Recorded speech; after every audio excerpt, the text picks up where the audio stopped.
Subukan nyo namang tumayo at baka matanaw ninyo ang tunay na kalagayan ko. Tao mo, nandyan po ba kayo sa loob ng malaking bahay at malawak na bakuran? Sa taas na pader, pinapaligiran at nakapilang mga mamahalin sa sakyan. Mga batay na laging gulong ng gulong, wala namang kasol pero marami yung nakabaro.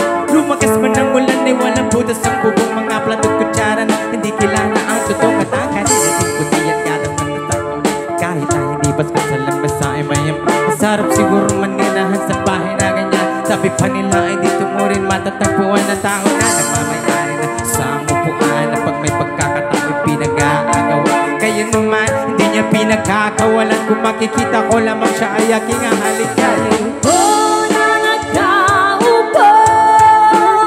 Subukan nyo namang tumayo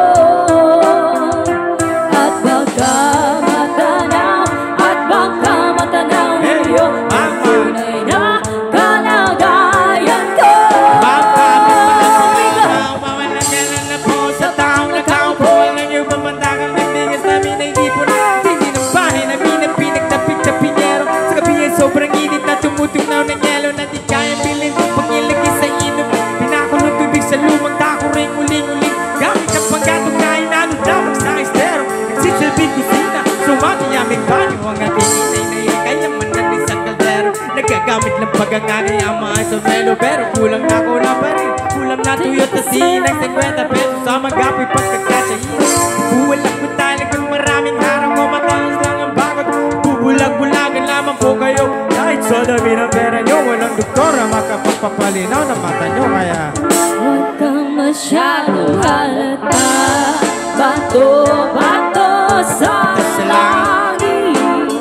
Ang matamaan, huwag magaling.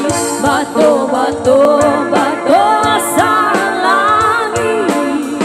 Ang matamaan ay huwag masyadong halata.